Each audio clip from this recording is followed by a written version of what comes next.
Halo Sobat YouTuber dimanapun kalian berada. Kali ini kita akan membahas sebuah film Korea bergenre aksi komedi dengan cerita petualangan yang seru. Film Korea satu ini dibintangi oleh aktris cantik Han Hyo Jo serta aktor muda Kang Han Yul. Cerita dimulai dengan adegan sekelompok orang yang hampir mati dan terkapar di atas puing kapal yang telah rusak. Salah satu orang bahkan sudah putus asa dan menganggap jika itu adalah akhir dari kehidupannya. Namun tiba-tiba sesuatu datang di atas mereka dan nampaklah sosok perempuan cantik sehingga ia berpikir bahwa itu adalah seorang bidadari. Tapi itu hanya hayalan orang tadi saja. Karena ternyata perempuan cantik itu adalah Hairang, seorang kapten perompak yang kemudian menyelamatkan mereka. Akhirnya pria yang ternyata bernama Muchi tadi terpaksa menjadi anak buah kapal dari Kapten Hairang bersama dengan teman-temannya. Ia kemudian ikut bersama kapal Kapten Hairang dan menunggu kapal-kapal dari Jepang untuk diserang dan dirampok. Sampai akhirnya mangsa yang ditunggu-tunggu oleh mereka datang, yaitu sebuah kapal dagang milik orang-orang Jepang. Kapal Jepang tersebut juga tak mengira jika kapal yang mendekati mereka ternyata adalah kapal perompak.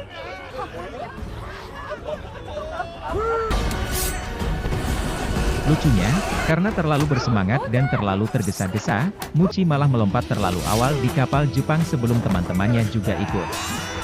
Tapi siapa sangka jika ternyata Muchi sangat lihai dan hebat dalam bertarung. Pengakuannya sebagai pendekar terbaik di Joseon rupanya bukan isapan jempol belaka. Meski sendirian, ia dengan mudah melawan dan mengalahkan orang-orang Jepang yang jumlahnya lebih banyak.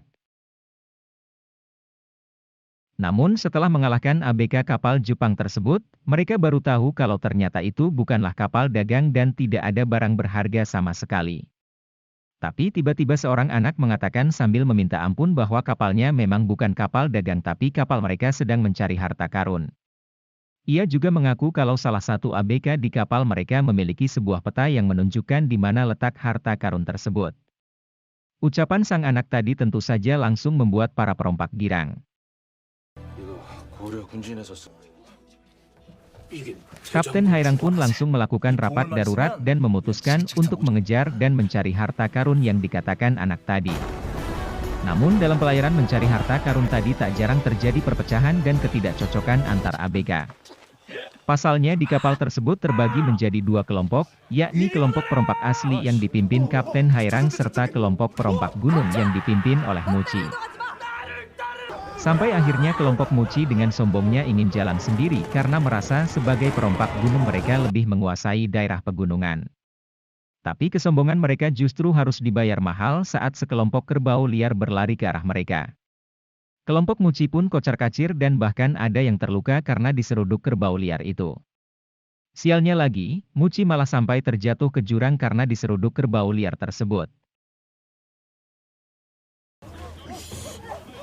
Tapi tak disangka ternyata Muchi berhasil selamat dan bahkan mendapat petunjuk baru terkait harta karun yang mereka kejar. Karena ternyata tanduk kerbau yang dibawa Muchi menyimpan sebuah gambar peta dan petunjuk lebih lanjut posisi harta karun itu. Di tempat berbeda, nampaknya pasukan kerajaan juga mengincar harta karun yang sama yang sedang dicari kelompok Muchi dan Hairang. Harta karun yang sedang mereka kejar ternyata harta karun milik kerajaan Goryeo yang dibawa kabur salah satu jenderalnya. Namun nampaknya selalu ada saja masalah yang mengganggu kelompok ini. Kali ini Muchi dan Maki yang berkhianat dan membawa kabur tanduk kerbau berisi peta tadi. Hairang yang marah pun mengejar mereka dan mendapati jika ternyata Muchi juga telah ditipu dan dikhianati Maki. Maki membawa kabur tanduk tadi untuk dijual kepada seorang saudagar kaya. Untungnya sebelum tanduk itu terjual, Hairang dan Muchi berhasil menangkap Maki dan membawa kembali tanduk itu. Saat merebut tanduk itu, mereka juga bertemu dengan seorang gadis bernama Hebum yang mengaku sebagai putri terakhir kerajaan Goryeo.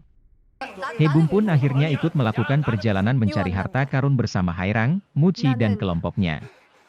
Meski peta tersebut tidak menunjukkan secara gamblang di mana letak harta karun tersebut, namun perjalanan mereka pun mengarah pada suatu tempat. Sebagian dari mereka pun turun dan memeriksa tempat tersebut.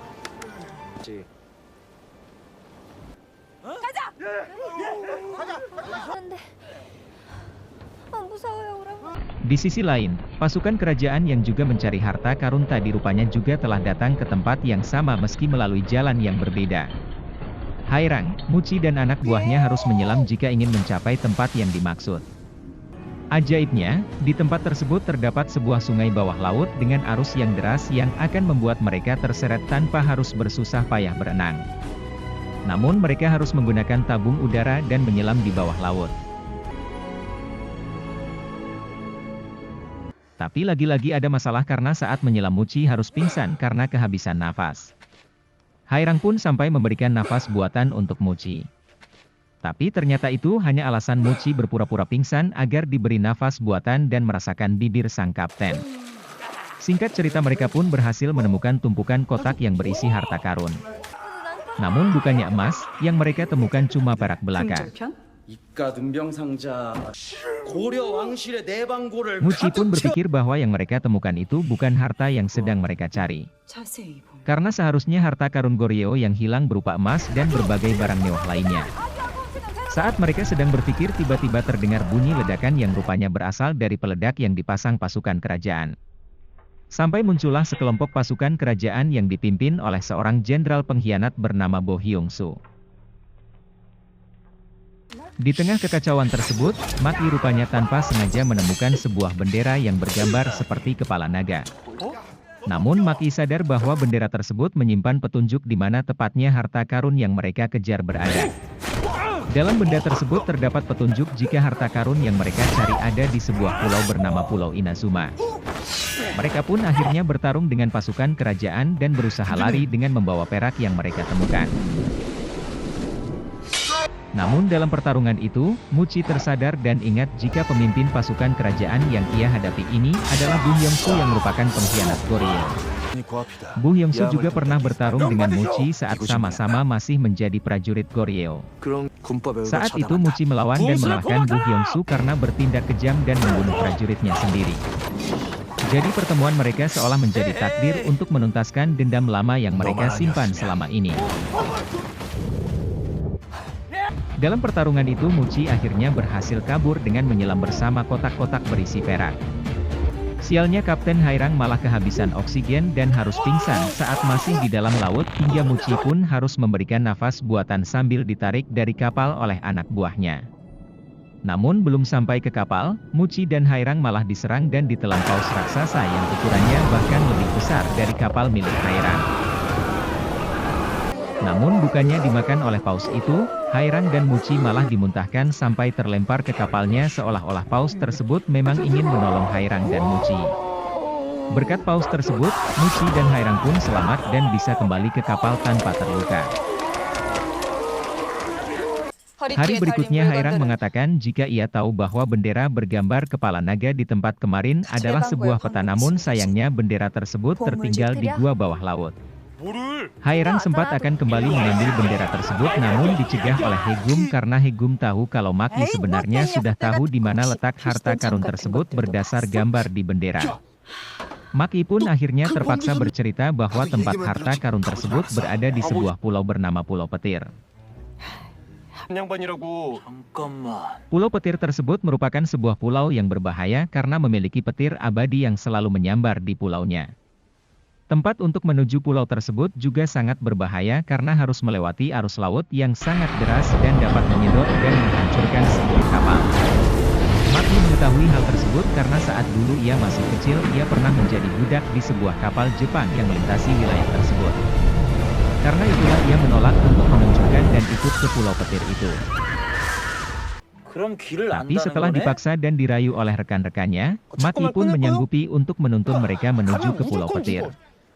Namun dengan syarat ia harus menjadi kapten kapal menggantikan Hairang. Para anak buah Hairang pun menolak dan marah. Namun Hairang sebagai seorang kapten yang bijak justru menyetujui syarat dari Maki. Alhasil kini Maki menjadi kapten kapal dan dengan kurang ajarnya menjadikan Hairang dan Muci bekerja di dapur sebagai tukang masak. Di sisi lain Bu Hangsu juga menuju tempat yang sama. Ia kini membawa kapal besar yang dilengkapi dengan berbagai senjata termasuk meriam. Ia juga membawa bala pasukan yang cukup banyak untuk menghadapi kelompok Hairang dan Muci. Tak lama kemudian kapal mereka harus menghadapi serbuan badai yang sangat ganas. Badai lautan kali ini bahkan hampir menghancurkan kapal mereka dan membuat semua penumpangnya karam karena Maki yang shock karena menjadi kapten justru tidak bisa apa-apa. Untunglah mereka memiliki Hairan yang memang sangat sigap dan memiliki jiwa kepemimpinan yang tinggi. Karena kecakapan dan keahliannya mengendalikan kapal, mereka akhirnya bisa selamat dan lolos dari badai lautan yang mengerikan tersebut. Tak lama kemudian badai hitam itu menghilang dan perlahan langit mulai cerah sampai terlihat sebuah pulau di kejauhan. Mereka pun akhirnya berlabuh dan menuju pulau yang dimaksud dalam peta tersebut. Namun rupanya baru diketahui kalau sebenarnya Maki tidak tahu persis di mana letak harta karunnya berada. Ia hanya tahu letak pulaunya saja. Namun karena sudah terlanjur, mereka akhirnya memutuskan untuk menuju sebuah bukit yang terdapat petir abadi di puncaknya. Karena mereka yakin bahwa tempat harta karun tersebut berada di gunung itu. Di saat yang sama, Bu Hangsu rupanya juga menuju tempat yang sama. Mereka akhirnya memutuskan untuk berbagi tugas mencari letak harta karun di tempat yang berbeda. Muci bertugas naik ke Gunung Petir dan memeriksa apakah memang benar harta karunnya terletak di sana. Sedangkan Hairang dan beberapa anggota perompak yang lain mencoba mencari di sisi bawah pulau. Namun tanpa diduga mereka malah menemukan tanda-tanda bahwa memang ada emas di pulau ini saat seekor pinguin muncul dengan menggigit emas batangan kerajaan Goryeo. Lalu saat mereka berusaha mencari tahu dengan mengajak bicara si pinguin, kapal milik Bo Heungsu tiba-tiba menyerang dan menembak kapal Hairang dengan meriam. Di sisi yang lain, Muci ketahuan Bo Heungsu dan pasukannya sehingga pertarungan antara mereka tidak terhindarkan lagi. Demi mempertahankan diri Hairang kemudian memerintahkan anak buahnya untuk kembali ke kapal dan melawan kapal Bo Heungsu. Sedangkan bandit gunung anak buah Muci diperintahkan untuk membantu Muci dan naik ke gunung. Dalam pertarungan antara Muci dan Bo Hangsu, rupanya mereka hanya menemukan sebuah topeng saja dan bukannya harta karun. Rupanya tempat itu memang bukan tempat di mana harta karun itu berada. Namun topeng tersebut bisa jadi adalah kunci dari harta karun yang sesungguhnya. Akhirnya perebutan topeng itu pun terjadi dan Muci akhirnya berhasil membawa topeng tersebut. Sementara anak buah Muci dan pasukan Bu Hangsu harus baku hantam sekali lagi. Sementara Hairang dan Muci bertarung mati-matian dengan pasukan Bu Heungsu, Maki justru terus mengikuti perginya si pinguin. Namun rupanya keberuntungan selalu menyelimuti Maki karena ternyata penguin tersebut benar-benar menuju sebuah bangkai kapal Goryeo. Dan tanpa disangka ternyata kapal tersebut merupakan kapal harta karun milik kerajaan Goryeo yang selama ini mereka cari.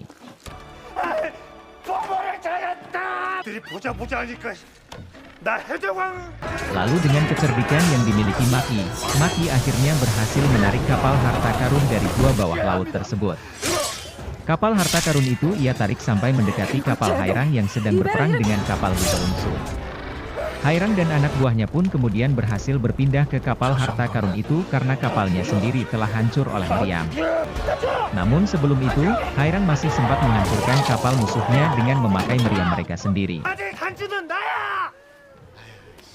Tapi meskipun sudah hampir berhasil mengalahkan kapal musuh, bahaya yang mengintai mereka masih belum berhenti. Kali ini giliran alam yang memberikan ancamannya karena tiba-tiba dari dasar laut muncul gempa bumi yang mengeluarkan magma. Tak hanya itu, gempa itu juga membuat sebuah gelombang air raksasa yang bisa menenggelamkan kapal dengan seketika. Namun mereka memiliki seorang kapten yang tangguh yang sanggup mengendalikan kapal dan terus bertahan dari bencana tersebut.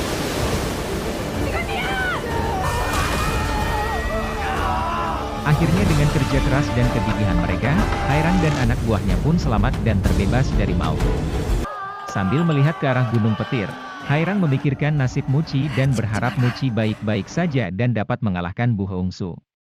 Di sisi lain Muci juga sedang bertarung sengit dengan Bu Heungsu yang memang punya kemampuan bertarung hebat.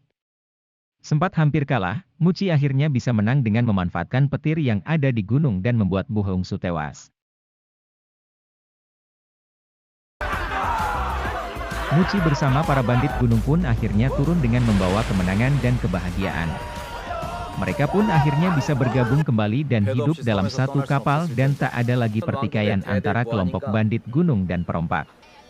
Mereka pun merayakan kemenangan dan keberhasilan mereka menemukan harta karun yang luar biasa. Muci pun akhirnya memutuskan untuk tetap tinggal di kapal bersama Hairang yang kini telah mencuri hatinya.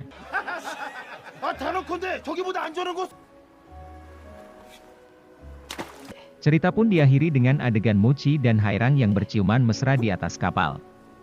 Tingkah mereka ini tentu membuat semua anak buahnya merasa iri kepada mereka berdua namun juga ikut merasa bahagia.